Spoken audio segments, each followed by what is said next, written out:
warahmatullahi wabarakatuh. Halo Pekoners, kembali lagi di podcast Pendidikan Ekonomi. The more you know, the more you grow.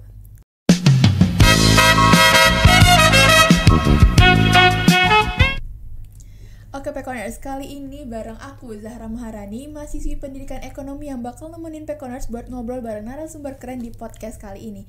Nah, podcast kali ini kita berada di segmen Polemik, Podcast Lens of Economic.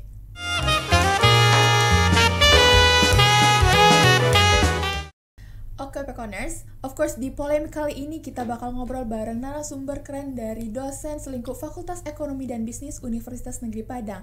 Nah, kali ini kita mengangkat tema tentang awareness mental health di kampus. Nah, kali ini kita mengundang narasumber dari Departemen Manajemen yang tepatnya merupakan seorang kepala departemen dari Manajemen Universitas Negeri Padang. Nah, kali ini langsung aja kita sapa ya daripada berlama-lama. Halo Bapak, selamat datang. Halo Zahra, hello Pekoners. Oke, udah dekat banget ya Pak dengan Pekoners ini. Iya. Nah Bapak gimana kabarnya hari ini? Alhamdulillah sehat. Alhamdulillah sehat ya Pak. Nah Bapak, sebenarnya boleh nih Pak kenalan terlebih dahulu sama Pekonersnya nih Pak. Halo. Oke, nama saya Sahrizal, tapi dipanggil Pak Rizal. Pak Rizal. Sekarang sebagai Kepala Departemen Manajemen Fakultas Ekonomi dan Bisnis. Kemudian keahlian saya adalah manajemen sumber daya manusia. Kemudian fokusnya kepada manajemen karir. Kemudian juga penelitian atau riset difokuskan kepada well-being, kesejahteraan terutama di perusahaan-perusahaan. Dan fokus saya itu juga di perusahaan kecil, perusahaan menengah, sampai sekarang itu adalah perusahaan startup terutama yang ada di Indonesia. Oke, nah Pekoners, narasumber kita ini merupakan Bapak Dr. Syahrizal SEMSI. Nah Pak, kita awal nih kenalan dulu nih Pak. Iya. Tadi Bapak udah cerita sedikit mengenai profesi Bapak. Nah boleh dong Pak aku tahu mengenai profil singkat Bapak yang sekarang merupakan dosen khusus manajemen sumber daya manusia ya Pak. Boleh nih Pak cerita mengenai profil singkat Bapak. Oke. Profil singkat saya, kalau saya tuh berstatus sebagai dosen. Kemudian dosennya tidak hanya di S1 saja, tapi juga di S2 ada Magister Manajemen, kemudian Magister Ilmu Manajemen, kemudian juga di program Doktor Ilmu Manajemen. Nah, di samping itu juga sebagai peneliti dan pengabdi. Iya. Perjalanan pendidikan Bapak ini sebelumnya Bapak menempuh pendidikan di mana nih Pak, kalau boleh tahu? Oke. Saya itu S1-nya di Andalas, Fakultas Ekonomi Universitas Andalas, jurusan manajemen, tapi konsentrasinya keuangan. Kemudian saya pergi merantau pada tahun 2000, itu di Fakultas Ekonomi Bisnisnya Gajah Mada, di UGM. Jurusannya tetap manajemen, tapi konsentrasinya di sini manajemen operasi. Kemudian pada tahun 2007 saya melanjutkan studi S3 tetap juga di Gajah Mada. Jadi saya itu termasuk Kagama keluarga Gajah Mada.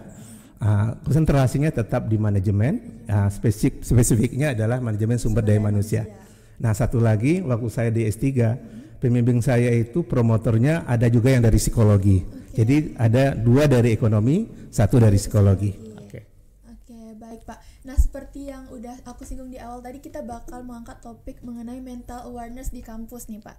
Nah, seperti yang kita tahu nih Pak, buat mahasiswa dan Pekoners nih Pak, itu mental tuh sangat penting ya Pak bagi kita menjalankan perkuliahan. Nah, dari situ apa nih Pak, keahlian Bapak sebagai manajemen sumber daya manusia, ada nggak Pak kaitannya antara manajemen sumber daya manusia dengan isu kesehatan mental di kampus Pak? Oke. Manajemen sumber daya manusia intinya adalah bagaimana mengelola potensi sumber daya yang ada dalam diri manusia. Potensi itu ada baik secara fisik, fisiologis maupun psikologi. Nah, kemudian dikaitkan dengan kondisi mental mahasiswa. Kondisi mental itu adalah dampak dari pengelolaan sumber daya manusia. Nah, terutama di kampus, kami ilmu manajemen sumber daya manusia sangat mengerti sekali bagaimana mengelola mental mahasiswa. Jadi bagaimana meningkatkan kesehatan mental, karena kesehatan mental itu memungkinkan mahasiswa bisa berprestasi, bisa mendapatkan IP yang tinggi, kemudian terutama ini hubungan sosialnya dengan rekan-rekannya. Jadi dengan adanya hubungan sosial yang positif, itu dampaknya sangat bagus, terutama bagi kinerja mereka. Oke baik Pak, berarti sangat berkaitan erat Pak antara manajemen SDM ini dengan mental health seorang mahasiswa ya Pak. Karena di sela kesibukan mahasiswa ini mental health itu kadang sering terganggu Pak. Nah itu tentunya ada faktor ya Pak yang menyebabkan terganggunya mental seorang mahasiswa, baik itu dari akademik maupun akademiknya Pak. Nah dari Bapak apa aja nih Pak faktor yang menyebabkan terganggunya kesehatan mental seorang mahasiswa Pak? Oke, jadi yang membuat terganggunya kesehatan mental mahasiswa itu terbagi dua. Ada faktor individual, ada faktor kontekstual. Benar. Nah, faktor individual bisa dari kepribadian. Ada mahasiswa kepribadiannya yang introvert. Introvert. Nah, introvert ini memang orangnya suka menyendiri. Benar. Nah, jadi kalau suka menyendiri kadang-kadang bawaannya ingin individualistik. Iya, berdiam sendiri. Nah, itu faktor individual. Kemudian ada juga faktor yang paling berpengaruh adalah faktor lingkungan.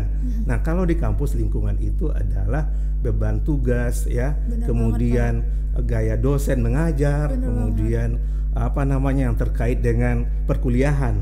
Nah, jika tugas mahasiswa itu melebihi dari harapan mahasiswa, itu berdampak kepada kesehatan mahasiswa karena tidak bisa sesuai dengan apa yang dia harapkan. Nah, itulah peran dari seorang dosen. Dia harus paham apa saja yang faktor-faktor yang mempengaruhi kesehatan mental ini. Jadi tidak hanya dari si mahasiswanya saja, tapi dosen juga harus paham apa saja yang harus diperhatikan, terutama beban kerja. Jangan terlalu sering ngasih tugas lah, ya, sehingga mahasiswa tidak punya waktu untuk bersosialisasi dengan teman-temannya. Seperti itu yang saya rasa. Jadi ada dua hal, saya ulangi lagi, ada faktor individual dan ada faktor lingkungan. Berarti ada dua ya Pak, tadi ada individual dan juga lingkungan. Nah individual ini tergantung pada diri kita sendiri ya Pak. Dan tadi Bapak bilang ada juga yang sikap dirinya itu memang kepribadian introvert ya Pak, yang berdiam diri. Nah itu juga termasuk tantangannya Pak. Nah dari situ Pak, terkait tantangan terbesar mahasiswa dalam kesehatan mental ini, dari Bapak apa aja nih Pak tantangan kita sebagai mahasiswa dalam menghadapi kesehatan mental ini Pak? Iya. Jadi tantangan terbesar dari mahasiswa yang pertama itu adalah mindset ya, pola pikir bahwasanya kuliah itu menyenangkan ya. Jangan beban itu sebagai tugas, jangan sebagai beban berat. Nah, apa yang diberikan oleh dosen ya itu suatu cara oleh dosen untuk meningkatkan kompetensi mahasiswa. Jadi mindsetnya adalah ini adalah sesuatu untuk pengembangan diri mahasiswa di masa depan. Jadi pertama itu adalah cara berpikir mahasiswa melihat sesuatu dari sudut pandang positif. Nah, itu tantangannya. Jadi rubahlah mindsetnya. Yang kedua adalah, ini sangat penting ini, dukungan dari rekan-rekannya. Jadi kalau rekan-rekannya itu sangat mendukung, ya, itu akan tercipta iklim yang positif, iklim yang membuat teman-temannya yang awalnya introvert itu akan menjadi bahagia kalau dia berteman dengan teman-teman seperti itu. Jadi istilahnya itu bukan toxic lagi, tapi adalah virus positif. Jadi kalau virus positif itu dia akan menyebar kepada teman-temannya atau sekelilingnya seperti itu. Oke, baik Pak. Nah dari tantangan ini yang pertama tadi ada mindset dari kita sendiri ya Pak, dan juga itu merupakan faktor juga ya Pak, berarti dari dukungan lingkungan sekitar kita. Nah mendengar dari tantangan tadi nih Pak, aku mau tahu nih, Pekoners juga mungkin mau tahu gimana nih Pak cara kita sebagai mahasiswa untuk menjaga kesehatan mental kita di tengah kesibukan kita nih Pak. Oke, paling gampang itu yang pertama adalah mengelola waktu. Time managementnya. Jadi mahasiswa itu harus tahu mana yang prioritas, mana yang bukan prioritas. Jadi kalau seandainya prioritas, mereka harus fokuskan ke sana. Kalau yang tidak prioritas, mereka bisa alihkan misalkan pada waktu yang lain. Jadi itu yang pertama, mengelola waktu. Yang kedua, mahasiswa juga harus menjalin kerjasama, ikut kegiatan-kegiatan, terutama kegiatan kemahasiswaan. Karena di sanalah mereka akan saling mensupport. Ya, seandainya ada persoalan, baik persoalan pribadi, persoalan kuliah, teman-temannya akan siap membantu. Yang ketiga ini sesuai dengan program UNP, tadi sudah di launching oleh Bapak Rektor, UNP Bugar. Jadi di sini mahasiswa jangan lupa berolahraga, karena di dalam jiwa yang sehat terdapat pikiran pikiran yang kuat. Oke, Oke, seperti banget, itu. Pak. Berarti kita sebagai mahasiswa nih ya Pak, perlunya untuk memanajemen waktu kita ya Pak, karena mahasiswa sekarang tuh sibuk banget nih Pak, ada yang di organisasi, kuliah, dan itu merupakan faktor juga ya Pak bagi kesehatan mental seorang mahasiswa. Kemudian kita juga perlu ikut kegiatan mahasiswa yang mendorong kegiatan positif ya Pak. Betul. Dan tadi Bapak bilang juga berolahraga ya Pak, benar banget. Nah Pak, itu dari cara kita sebagai mahasiswa untuk menjaga kesehatan kita sendiri Pak. Nah dari dosen nih Pak, kan kita berkaitan banget dengan dosen nih Pak. Bagaimana Pak peran dosen untuk tetap menjaga kesehatan mental mahasiswa ini? Oke, dosen berperan sebagai pendidik. Beliau itu harus paham tugas dia dan peran dia. Sebagai pendidik, beliau harus paham dengan kondisi anak didiknya, terutama yang mahasiswa yang dia ajar, dan sebagai pembimbing akademik. Sebagai pembimbing akademik, beliau itu adalah seorang wali, seorang orang tua. Jadi sebagai orang tua, dia harus punya jadwal untuk bimbingan dengan mahasiswanya. Jadi saya melihat di tempat kita ini, bimbingan yang dilakukan oleh dosen PA itu biasanya menjelang mahasiswa KRS. Padahal seharusnya bimbingan itu secara periodik, bisa saja sekali sebulan. Karena sebagai orang tua, kalau dekat dengan anaknya, dia akan tahu persoalan-persoalan yang dihadapi oleh si anak. Sehingga apa? Ada solusi-solusi yang diberikan oleh dosen terhadap anak didiknya atau mahasiswanya. Itu yang kurang saya lihat sekarang ini. Padahal itu tugasnya seorang dosen. Itu yang sebagai PA. Kemudian sebagai seorang pendidik, sebagai seorang dosen dia harus tahu bagaimana kondisi di kelas anak didiknya. Dia bisa tahu, nih anak didiknya ada masalah nggak di rumah, ya, atau masalah yang lain. Nah, dengan berinteraksi, bisa saja interaksinya dalam pertanyaan-pertanyaan. Hello mahasiswa misalkan, bagaimana kondisi Anda hari ini? Apakah sehat? Atau bisa juga dilakukan setelah perkuliahan. Jadi dosen itu setelah kuliah jangan langsung ngacir ke ruangannya, tapi bisa berdialog dengan mahasiswa seperti itu. Berarti peran dosen ini perlunya untuk menanyakan kondisi seorang mahasiswa itu juga ya Pak. Betul. Nah dari dosen nih Pak. Dan kita juga sebagai mahasiswa juga menyangkut mengenai layanan-layanan yang ada di kampus ini Pak, yaitu dengan tenaga administrasi atau TU. Nah tentunya mereka juga berperan penting nih Pak. Nah dari Bapak gimana peran TU atau tenaga administrasi ini untuk menjaga kesehatan mental mahasiswa Pak? Oke. Jadi seorang tenaga pendidik tendik ya. Tendik itu perannya adalah support system. Dia mendukung kegiatan dosen, mendukung memberikan pelayanan terbaik. Nah, dalam memberikan layanan terbaik itu ada budaya. Di UNP itu ada budaya organisasi namanya yang kita kenal dengan nama 5S.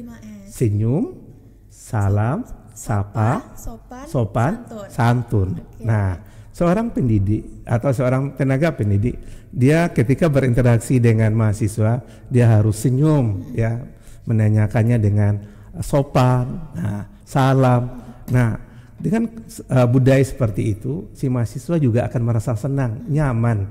Jadi, kalau mahasiswa nyaman berinteraksi dengan tenaga pendidik, akan terciptalah suasana yang bahagia, dan itu adalah salah satu faktor yang menyebabkan kesehatan mental. Oke baik Bapak, berarti antara mahasiswa dan dosen ini sangat berperan penting untuk tetap sama-sama menjaga kesehatan mental ya Pak. Karena kita nih sebagai mahasiswa itu ada stigma yang takut dengan dosen Pak. Jadi kesehatan mental kita tuh agak terganggu karena takut dosennya killer, takut dosennya marah, atau takut dengan dosen yang kasih nilai gitu Pak. Berarti peran dosennya itu yang menanyakan mengenai kondisi mahasiswa itu ya Pak, dan dosen itu perlu banget menjaga hubungan yang baik dengan mahasiswanya Pak. Nah tentunya Pak, selain dosen dan mahasiswa ada peran-peran lain di dalam kampus ini Pak, seperti tenaga pendidik.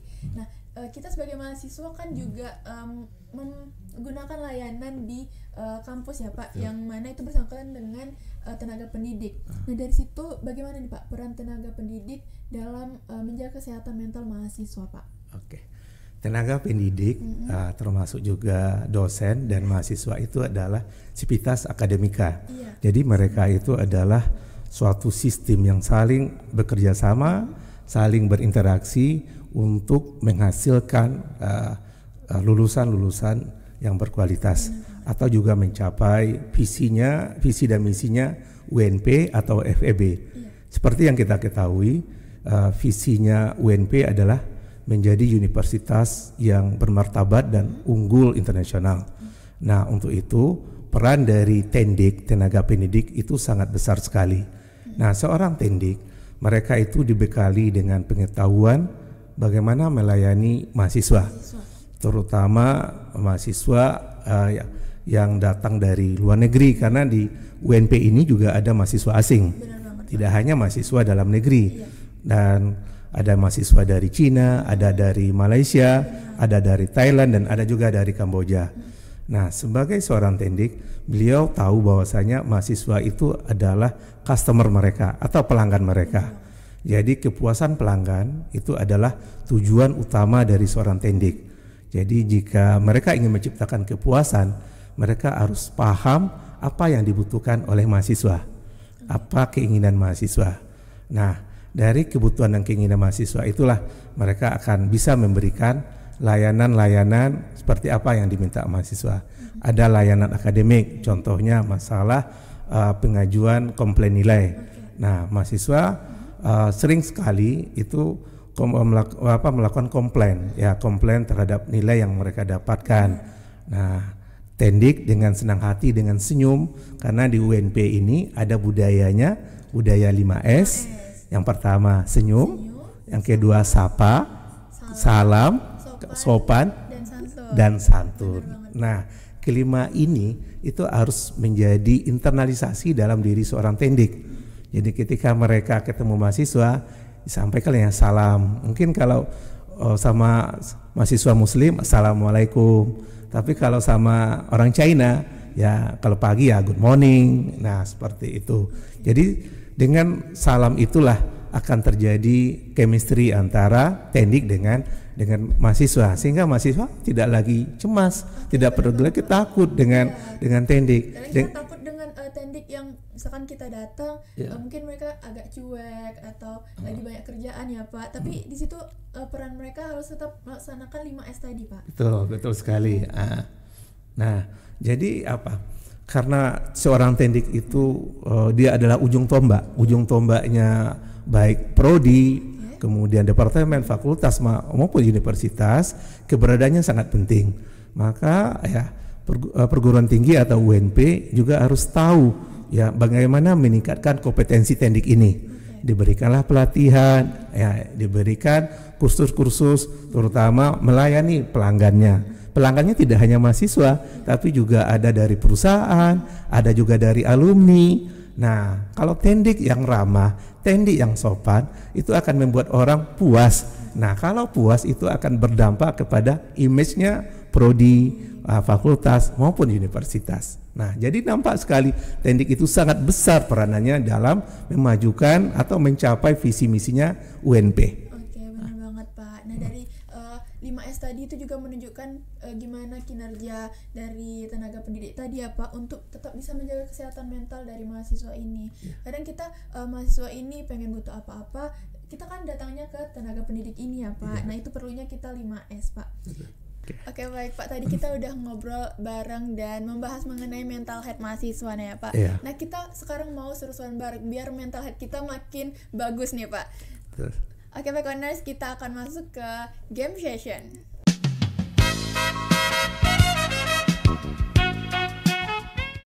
Oke Bapak, tadi kita udah ngobrol dan membahas mengenai mental health di lingkungan kampus nih Pak. Supaya mental health kita makin bagus, kita masuk ke sesi game. Boleh ya Pak? Kita boleh. Oke Pekoners, kita masuk ke game session. Nah Pak, di game session ini kita bakal main sambung ujung kata. Jadi nanti aku bakal sebutin satu kata, nanti kita bakal saling menyambung dari ujung kata itu. Oke ya Pak, aku mulai ya Pak. Boleh. Nah, aku mulai dengan kata buku. Ku mau. Mau pulang. Nganggu apa ya? Nganggu. Nganggu. Gu apa ya? Apa ya? Aku jadi bingung Pak. Gu ya pakai GUK. GUK. Aduh, nggak ada lagi. Nggak ada lagi. Oke, aku mulai lagi dengan kata yang baru di Pak. Oke. Lampu. pulang. Langit. Langit. Ngitung. Tunggal. Galah. Lah apalagi ya? Aduh, aku jadi Tunggal kan bingung. galah ya. Iya benar. Ada Oke. lagu. Kita lanjut atau gimana nih Pak? Boleh lanjut. Aku sambung lagi Ya. dengan kata yang baru itu sapu. Sapu. Punya. Nyamuk. Nyamuk.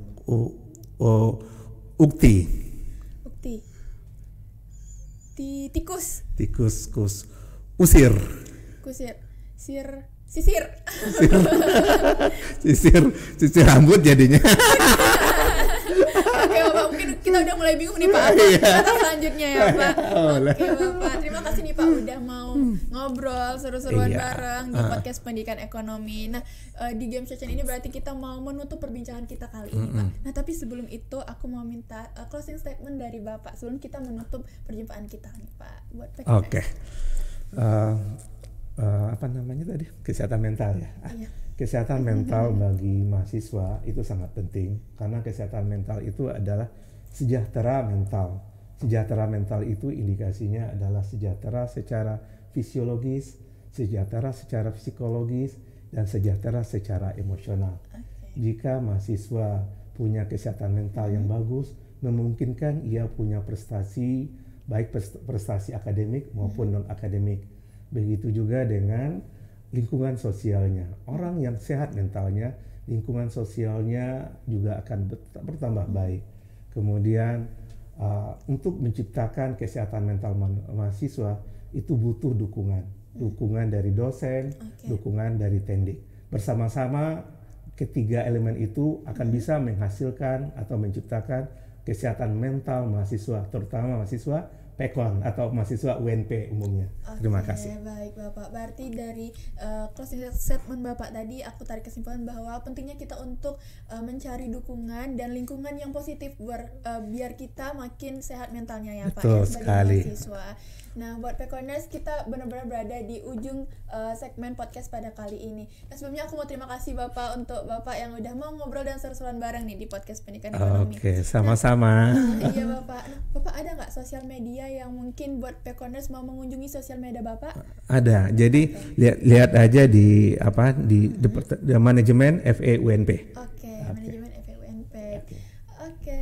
Nah, buat para Pekoners juga jangan lupa terus tonton dan dengerin podcast Pendidikan Ekonomi di YouTube dan Spotify di sini, dan juga pantengin sosial media karena di sana kita bakal update mengenai podcast di Pendidikan Ekonomi. Oke baik Bapak, karena udah berada di ujung segmen, kita bakal menutup segmen ini dengan tagline nih Pak. Kalau aku bilang podcast Pendidikan Ekonomi, nanti kita bareng-bareng the more you know, the more you grow. Oke Bapak? Oke. Untuk Pekoners jangan lupa terus saksikan podcast Pendidikan Ekonomi. The more you know, the more you grow. Aku Zahra pamit dan saya Syahrizal juga pamit. Wassalamualaikum warahmatullahi wabarakatuh. Oke.